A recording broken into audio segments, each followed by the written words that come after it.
Hello everyone, welcome to my cooking blog. आज मैं आपके लिए ना मटर की एक ऐसी रेसिपी लेके आई हूँ जो खाने में बहुत ही टेस्टी है और बनाने में बहुत ही आसान। अभी ठंड में ना हरे मटर बहुत ही बढ़िया आ रहे हैं और ऐसे में ये रेसिपी बनाना तो एकदम मस्त है। आप ज़रूर से एक बार ट्राई करिएगा ये मटर की सब्जी। मैंने आज कुछ अलग तरीके से बनाया और इसका टेस्ट ना बहुत ही गजब का आता है। तो इसके लिए सबसे पहले मैंने क्या किया है, 4 मीडियम साइज़ के प्याज लिए हैं और उसे मैं क्या कर रही हूँ, लंबे लंबे ऐसे लच्छों में कट कर ले रही हूँ। बहुत ज़्यादा बारीक नहीं करना है, थोड़ा रफली आपको चॉप करना है। अब मैंने लिया है यहाँ पे 2 मीडियम साइज़ के लाल वाले टमाटर और उसे भी मैं क्या कर रही हूँ, रफली चॉप कर रही हूँ। अभी टमाटर भी ना बहुत ही अच्छे लाल लाल आ रहे हैं, एकदम बढ़िया फ्रेश फ्रेश। तो टमाटर को भी हमें चॉप कर लेना है। अब एक कढ़ाई लिया है, उसमें मैंने डाला है 1 चम्मच जीरा, 2 चम्मच धनिया, 1 चम्मच सौंफ, आधा चम्मच काली मिर्च डाला है, 1 दालचीनी, 2 से 3 मैंने तेज पत्ता डाला है, 2 लौंग डाला है, 1 से 2 आप इसमें हरी इलायची डाल सकते हैं। अब फ्लेम को ऑन कर लेंगे और इसे अच्छे से हमें ड्राई रोस्ट करना है। ध्यान रखिएगा सारे मसाले डालने के बाद ही फ्लेम को ऑन करिएगा, वरना आपके मसाले ना जल जाएंगे। इसे कंटिन्यू चलाते हुए ना हमें अच्छे से रोस्ट कर लेना है। अब इसमें डाल रही हूँ 1 चम्मच कस्तूरी मेथी। कस्तूरी मेथी से ना इस सब्जी का टेस्ट बहुत ही बढ़िया आता है और ऐसे फ्रेशली मसाले भूंज के डालेंगे ना तो और भी बढ़िया टेस्ट आता है। अब मैंने एक कढ़ाई में 2 टेबलस्पून तेल डाला था और उसमें बारीक कटा हुआ प्याज डाल रही हूँ। और यहाँ पे प्याज को ना हमें लो टू मीडियम फ्लेम पे अच्छा सुनहरा कलर आते तक के फ्राई करना है। देखिए आप, अच्छा सुनहरा कलर आ गया है प्याज में, कितना ही बढ़िया इसका कलर दिख रहा है। बस इसी स्टेज में ना हमें प्याज को निकाल लेना है, इससे ज़्यादा हमें नहीं जलाना है। इस बात का आप ध्यान रखिएगा। सारे प्याज को निकाल लेना है हमें।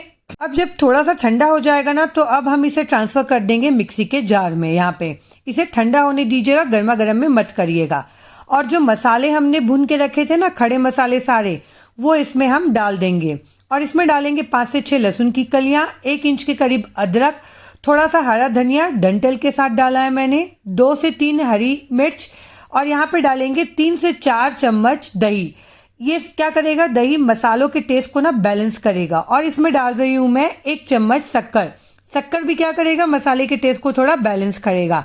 अब देखिए इसे हमें अच्छे से चिकना फाइन पेस्ट यहाँ पे तैयार कर लेना है। अब उसी मिक्सी के जार में ना मैं क्या कर रही हूँ, जो हमने टमाटर चॉप करके रखा था ना उसे मैं डाल रही हूँ। और टमाटर को भी हमें क्या करना है ना, प्यूरी में तैयार कर लेना है। अब वही तेल में मैंने डाला है 1 चम्मच जीरा और 1 चम्मच के करीब हींग। और हमने जो टमाटर की प्यूरी तैयार करके रखी थी ना वो इसमें डाल देंगे और इसे ना हल्का सा भुनेंगे। यहाँ पे इसे लो टू मीडियम फ्लेम पे भुनिएगा, बहुत ज़्यादा हाई फ्लेम पे मत भुनिएगा। और ध्यान रखिएगा टमाटर जो है ना वो थोड़े से छिटकते हैं यहाँ पे, तो थोड़ा सा ध्यान से आप यहाँ पे इसे चलाइएगा। आप देख सकते हैं टमाटर थोड़ा सा भुन गया है, इसे पूरा नहीं भुनना है, थोड़ा हल्का भुनना है। अब इसमें हम डाल देंगे हमने जो मसाले पीस के रखे थे ना वो मसाले, जो दही वाला ड्राई मसाले वाले और प्याज वाला जो मसाला था वो, ये इसको हम अच्छे से अब क्या कर लेंगे, मिक्स कर लेंगे यहाँ पे। और फ्लेम को ना लो टू मीडियम ही रखिएगा, एकदम ज़्यादा हाई फ्लेम मत रखिएगा, वरना मसाले क्या है जल जाएंगे यहाँ पे। धीमी धीमी आंच पे जब मसाले भूनते हैं ना तो उसका टेस्ट बहुत ही बढ़िया आता है। और जब ये मसाले भून रहे थे ना तो मैं क्या ही बताऊँ, इतनी बढ़िया खुशबू आ रही थी ना इससे, बहुत ही बढ़िया। तो आपको मसालों को अच्छे से मिक्स कर लेना है। अब उसमें डाल देंगे हम स्वाद अनुसार नमक, 1/4 चम्मच हल्दी पाउडर और 1 चम्मच मैंने डाला है कश्मीरी लाल मिर्च। आप चाहें तो अगर तीखा ज़्यादा खाते हैं ना तो लाल मिर्च की क्वांटिटी बढ़ा भी सकते हैं, पर मैं यहाँ पे बहुत ज़्यादा तीखा नहीं बना रही हूँ। अब इसे हमें क्या करना है ना, हल्का सा भूनना है यहाँ पे। इसे भूनने में आपको लगभग 2 से 3 मिनट का समय लगेगा।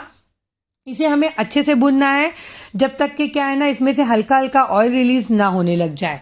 यहाँ पे ध्यान रखिएगा, फ्लेम को एकदम हाई टू में मत रखिएगा, लो टू मीडियम ही रखिएगा। आप देख सकते हैं मसाले अच्छे से हमारे भुन गए हैं।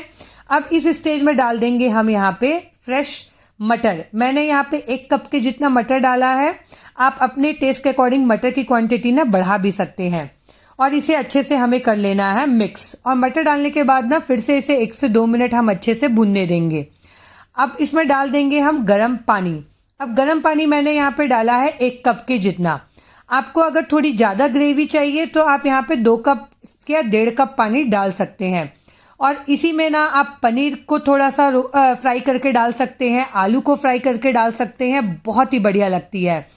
और इसे ढक के हम ना लगभग 3 से 4 मिनट के लिए थोड़ा सा पकाएंगे ताकि सारी चीज़ें आपस में अच्छे से मिक्स हो जाए और हमारा मटर भी अच्छे से पक जाए। और देखिए यहाँ पे हमारी एकदम बढ़िया चटपटी तीखी, मैं क्या ही बताऊँ इस सब्जी के बारे में, आप एक बार ज़रूर ट्राई करिएगा। बहुत ही सिंपल है बनाना पर बहुत ही टेस्टी है। ऊपर से मैंने डाला है चॉप किया हुआ हरा धनिया। यहाँ पे धनिया डालने से ना कोई भी सब्जी हो चाहे कोई भी रेसिपी हो उसका टेस्ट ना बहुत ही बढ़िया आता है। तो धनिया डालने के बाद आपकी ये जो सब्जी है मटर वाली वो रेडी है। आप इसे गर्मा गर्म फुल्के के साथ, राइस के साथ एंजॉय करिएगा और मुझे कमेंट करके ज़रूर बताइएगा। मैंने इसे सर्व किया है सिंपल सी जो तवे वाली रोटी आती है उसके साथ और थोड़े से प्याज। ये जो है ना परफेक्ट थाली है, आप इसे लंच में खाएं, डिनर पे खाएं, बहुत ही टेस्टी लगती है। तो आप ये मटर की रेसिपी ना ज़रूर से ट्राई करिएगा और मुझे कमेंट करके बताइएगा कि आपको ये रेसिपी कैसी लगी। आपको मेरी रेसिपीज़ अच्छी लगती है तो प्लीज़ मेरे चैनल को लाइक करिए, सब्सक्राइब करिए और मेरे वीडियो को शेयर करना मत भूलिएगा। मैं मिलती हूँ आपको अपने अगले ब्लॉग में, तब तक के लिए बाय बाय।